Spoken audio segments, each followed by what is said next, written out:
dia bertanya, sebenarnya dia ingin bertanya, oh, kamu udah ikut join di program ini atau belum? Terus saya bilang, oh saya masih I still confused dok, what should I do? And then dokternya ngasih saran sama saya, kenapa kamu, apa yang kamu bingungkan? Karena kita itu menawarkan sesuatu yang bermanfaat buat kamu dan sesuatu yang nantinya bisa memberikan suatu solusi untuk penyakit yang kamu derita, istilahnya seperti itu. Dan jangan sampai nanti kalau kelamaan itu bisa sampai mempengaruhi paru-paru kamu jadi seperti itu. Karena penyakit itu adalah penyakit yang serius, istilahnya nggak bisa main-main. Kalau kamu tidak tahu cara penanganannya di rumah, itu bisa membawa kerusakan pada organ tubuh yang lainnya, istilahnya seperti itu.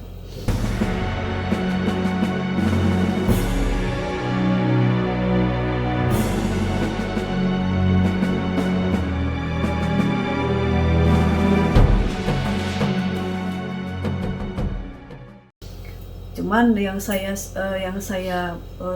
bersyukur pada saat itu karena penyakit lama saya, istilahnya alhamdulillah udah terselesaikan dulu, istilahnya udah. Jadi tapi masih ada kaitannya, aku pikiran saya, karena ini penyakit ya, maksudnya virus ini bagaimanapun akan bisa memberikan pengaruh penyakit-penyakit lama lagi. Itu informasi yang sudah kita ketahui. Yang aku khawatirkan itu karena daya serangnya virus ini itu sangat luar biasa apabila si penderita itu punya penyakit bawaan. Ya, komorbid. Dan itu sampai istri saya pada saat itu kita berdiskusi ya. Dan kita masih satu rumah waktu itu, kita hanya semua tidak terlepas dari masker. Tapi tetap saya jaga jarak. Nanti ada video-video lagi yang maksudnya gimana cara penanganannya sampai kita buang nanti ada videonya selanjutnya itu ya. Nah, ikuti aja nanti. Ya, ini cuma cuplikan aja, nanti detailnya bagaimana cara penanganannya Anda akan, saudara-saudara sekalian, teman-teman saya sekalian dimanapun Anda berada, nanti akan mendapatkan step-stepnya. Nah itu, sampai istri saya itu pada saat kita membaca atau telah dapat telepon dari dokter itu histeris. Sampai dia bilang, Allahu Akbar, itu kayak semacam, itu bener, itu hati saya itu kayak bener-bener apa ya, kayak hampir kayak terlepas gitu ya, maksudnya harapannya itu sangat tipis karena adanya informasi seperti itu. Sebetulnya itu nggak perlu, kalau udah dia ketahui nanti sebenarnya nggak perlu. Jadi masalah COVID-19 sebenarnya kalau kita cara penanganannya, kita memahaminya dengan baik, itu maka nggak seperti apa yang saya lakukan waktu itu.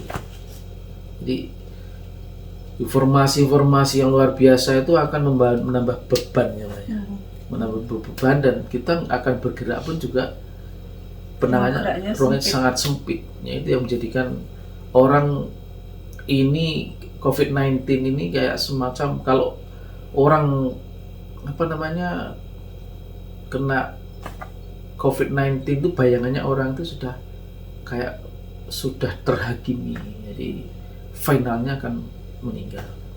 Sebenarnya meninggal dan enggaknya itu urusan Allah, itu pasti ya.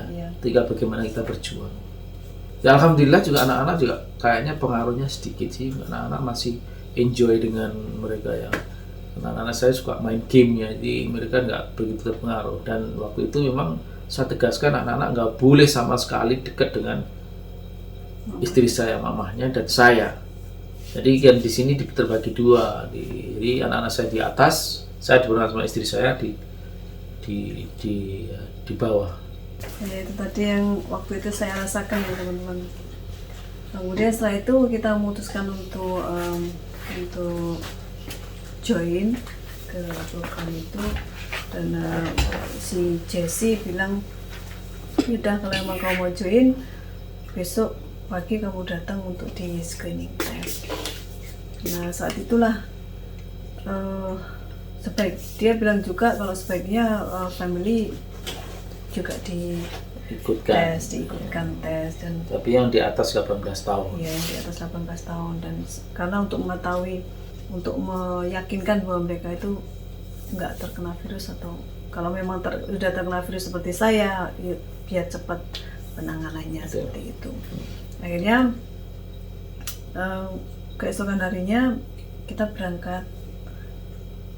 Saya siap untuk di screening itu. Saya betul-betul malamnya itu saya benar-benar menyiapkan hati saya dan badan saya untuk menjalani semua dan yang menghadapi. akan mereka lakukan dengan tubuh saya, istilahnya.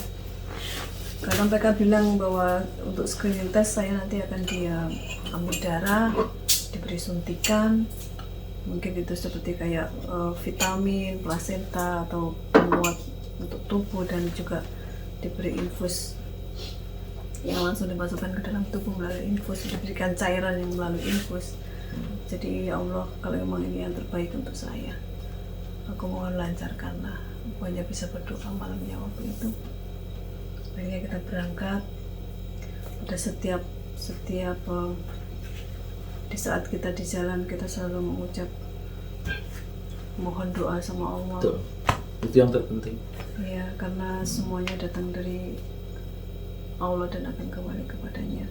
Ya, akhirnya terus proses, akhirnya anak saya dan saya ikut dalam program itu juga, tanda tangan, dan kita dikasihkan vaksin juga, ada 4 suntikan di sini perut saya. Tapi dokter juga mewanti-wanti kalau vaksin itu sendiri ya, itu bukan, ini dikatakan bukan obat untuk kekebalan, tapi mungkin untuk menaikkan imun aja. Tapi harus hati-hati pakai masker karena untuk menjaga negatif, dan masih kalau kita sembrono masih bisa kena virus itu. Makanya di sini diwajibkan untuk pakai masker gitu. Karena untuk satu keluarga, jadi istri saya juga diambil darahnya kalau saya dengan anak saya itu istilahnya sekolah tapi diambil darahnya selama 6 bulan kita di bawah pengawasan mereka, dan setiap kita ke sana dikasih karena ini program mereka, jadi kita dikasih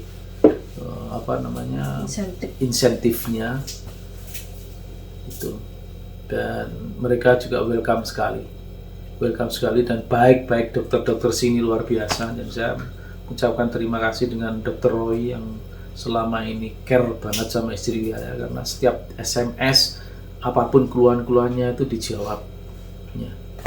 Dan selanjutnya pada saat prosesnya itu istri saya apa obat-obat yang diminumnya itu istri saya akan menjelaskan. Setelah saya ikut screening waktu itu, Dr. Roy menemui saya. Saya sempat terharu juga waktu itu. Waktu itu saya ingin keluar untuk buang air kecil. Saya nggak tahu, tiba-tiba Dr. Roy ada di belakang saya dan dia memberi semangat sama saya. Dia bilang, Rara, it's okay, you will be fine, I take care of you.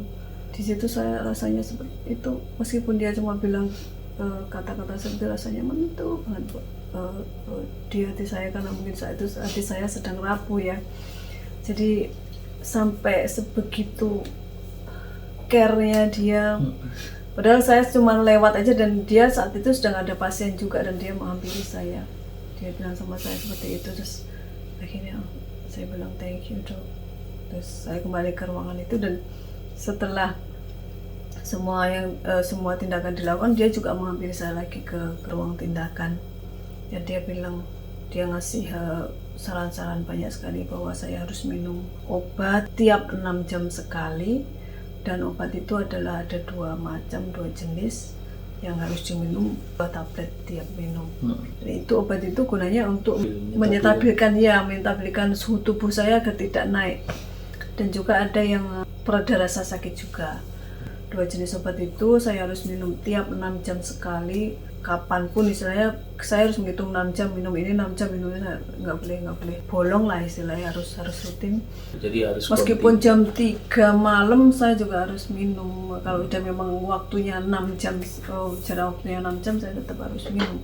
Selain itu dia bilang pada saya harus melakukan latihan pernapasan, yaitu setiap 15 menit saya harus melakukan latihan pernapasan, dilakukan sampai 10 kali. Jadi tarik nafas dalam-dalam, dikeluarkan lagi, tarik nafas dalam-dalam, dirasakan sampai terasa di dada, dan akhirnya nanti kita akan merasakan mau batuk, kayak batuk-batuk itu. Nah, itulah yang efek yang pengen ditimbulkan, karena dengan batuk akhirnya imun kita terangsang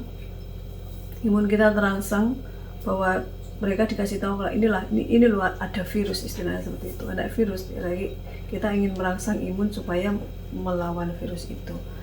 Itu harus dilakukan setiap 15 menit, 10 kali setiap 15 menit. Dan harus jalan.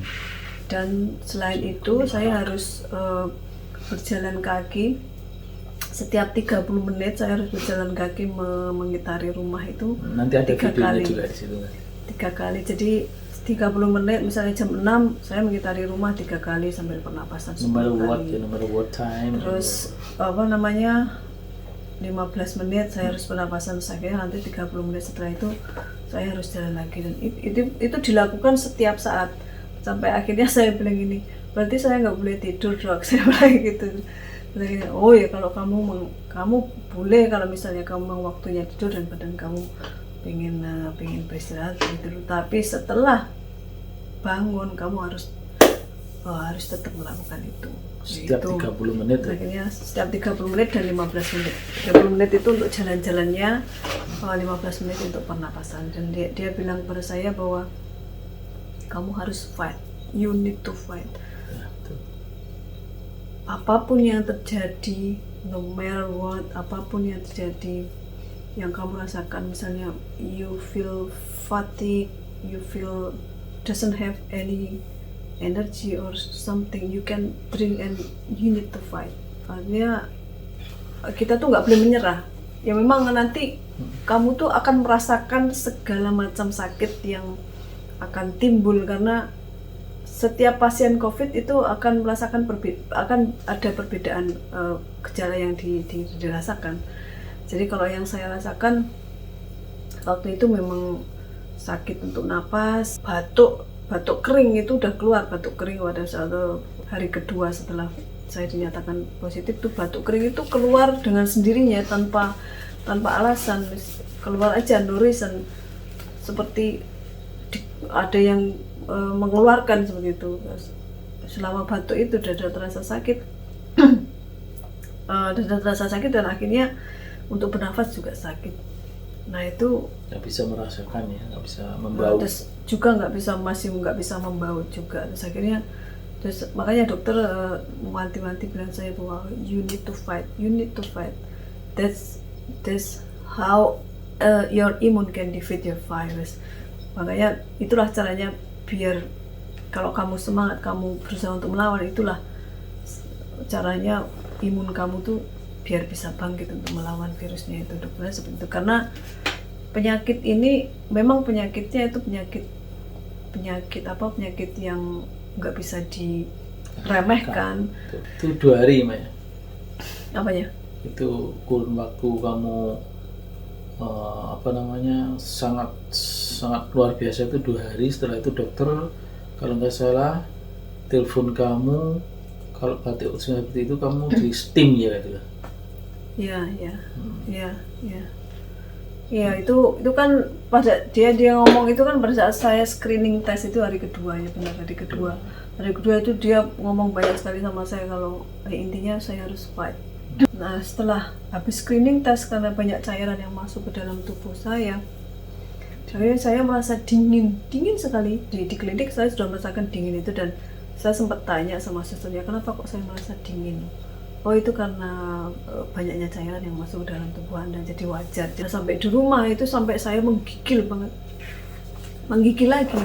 Akhirnya suami saya istilahnya ngasih punya kayu putih banyak sama saya, kayak dikasih selimut tebal sampai kira-kira sampai 5-10 menit ya menggigil tuh. Ya, padahal kalau orang kena COVID-19 kan kita nggak boleh bersentuhan ya.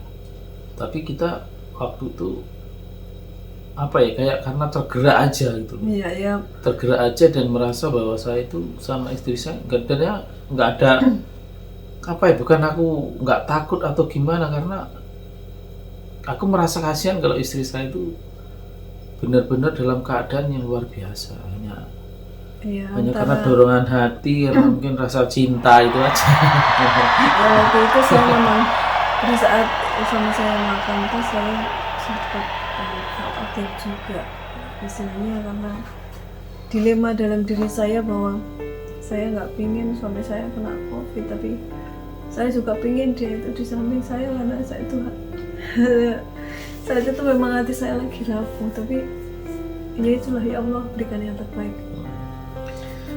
Antara saya pingin dia selalu ada buat saya, tapi saya juga pingin dia kena COVID sama anak juga. Akhirnya saya cuma bisa minta sama Allah, dan akhirnya Allah menjawab bahwa suami saya negatif. Ya Allah, saya bersyukur. Tapi setelah itu saya bilang jangan deket-deket ke suami saya.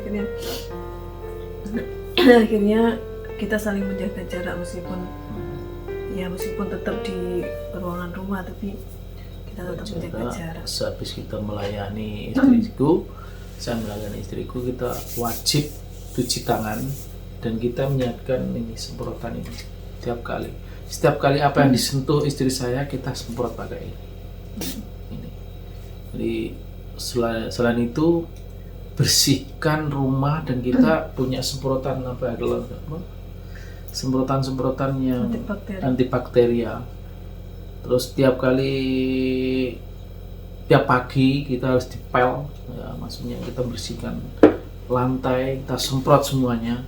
Terus kamar mandi harus sendirikan, dan kamar mandi harus disemprot tiap hari itu, terus dibersihkan. Dan itu kayak istri saya tak kasih line, tak kasih tak kasih tempatnya, itu kamu nggak boleh kesini, nggak boleh kesini, nggak boleh kesini. Ruang geraknya saya cuma kasur sama kamar mandi udah. Kamar mandi, dan tidak boleh menyentuh setelah disentuh, misalnya itu ada bukaan ya, namanya itu apa ya, handle itu setelah disentuh kita semprot. Tentu semprot. Itu tiap kali, dan kita harus disiplin di situ. Ya, harus disiplin dan harus benar-benar perhatikan. Dan anak-anak kadang-kadang nggak kuat, pengen turun, pengen liatin mamanya, pengen apa ya itu yang kecil itu juga itu. Ayo, nggak boleh turun. Makanya tak batasi semua, anak-anak harus di atas. Iya, kalau kangen suka telepon-teleponan, WA. Terus itu, selain itu dalam penanganan kita tiap kali itu baju setiap 2 hari itu dibuang. Jadi kayak semacam apa itu cover ya, kayak spray ya, cover bed cover, saya buang itu waktu itu.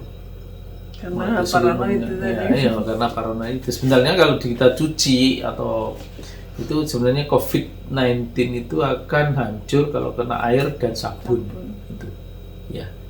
Ini bukan saya mengatakan, ini dokter. Dokter. Nah, dan kita cari informasi. Nah, selama pada saat masa-masa istri saya itu dalam proses penyembuhan, yang kita lakukan adalah kita mesti disiplin melakukan apa yang dikatakan dokter, maksudnya patuh, harus patuh. Kayak kita basuh tiap kali itu kita harus cuci, harus bersih. Malah justru ya kalau ini malah hikmahnya banyak ya. Hikmahnya banyak, jadi kita harus bersih, rumah jadi bersih. Jadi apapun yang kita kadang-kadang berserakan, kita harus juga bersih-bersih. Itu tiap pagi, dan saya lakukan dengan disiplin dan tentunya dengan ikhlas. Karena imbasnya ya, setelah dinyatakan positif, saya nggak boleh masuk kerja. Itu yang jadi pukulan saya. Sedangkan di sini aku harus bayar apartemen. nilainya sekitar ya 1.200 lah untuk sekalian itu semuanya US dollar, belum makan dan minum dan segalanya itu praktis 2 minggu itu nggak kerja sama sekali, dan alhamdulillah malah justru kita dapat intensif dari pemerintah. Selain itu memang saya diberikan dana pinjaman dari bos saya, thank you banget ya Pak bosku. Dan pernah masuk 2 hari tapi habis itu dimarahin disuruh pulang. 2 hari langsung saya pulang, dan saya kemas saya pikiran saya banyak waktu itu, saya harus gimana ya seharusnya, karena nggak kerja sama sekali. Jadi praktis istri saya nggak kerja, saya nggak kerja, anak saya nggak kerja, nggak sekolah, nggak ada kegiatan apapun, dan posisi saya harus dalam tiap bulan harus pembayaran dan sebagainya, kan jadi aduh, kalau saya pikir ke flashback itu harus berjuang ya. Tapi alhamdulillah dari semua teman-teman yang ada yang di sini pada mendukungnya dan memberikan bantuan, support ya. dan mereka ya benar luar biasa juga, teman-temannya satu pekerjaan, bos saya juga benar-benar take care kami juga. Dari pemerintah juga ada istilahnya ada intensifnya juga, dan akhirnya saya kembalikan bahwa ini adalah nikmat yang diberikan sama Allah.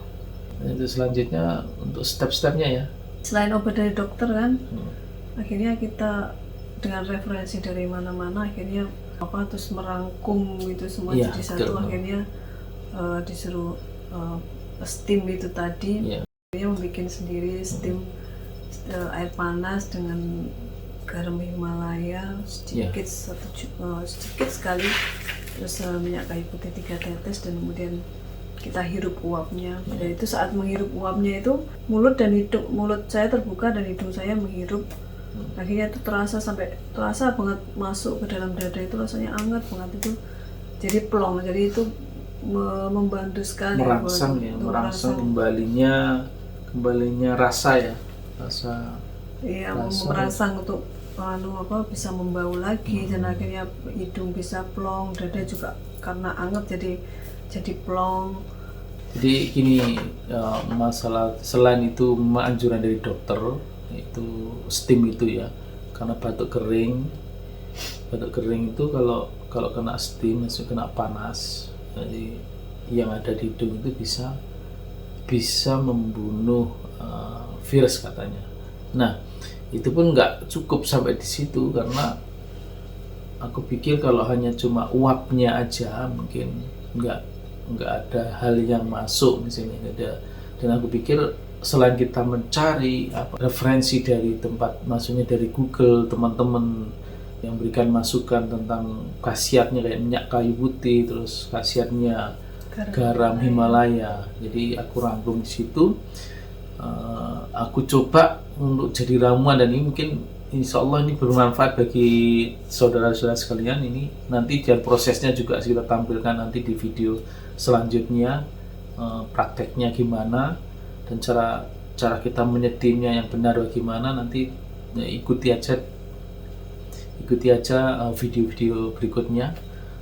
Dan itu nanti step-stepnya kayak garam Himalayanya itu berapa, itu nanti juga tertera di situ. Dan yang aku bersyukur bahwa jadi rangkuman itu kayak semacam jadi obat gitu, atau karena keyakinan. Dan yang terpenting pada saat steam ya, minum air panas itu jangan lupa berdoa sama Allah. Itu yang terpenting, baca Al-Fatihah 3 kali dan Allahu Akbar pada saat melakukan itu.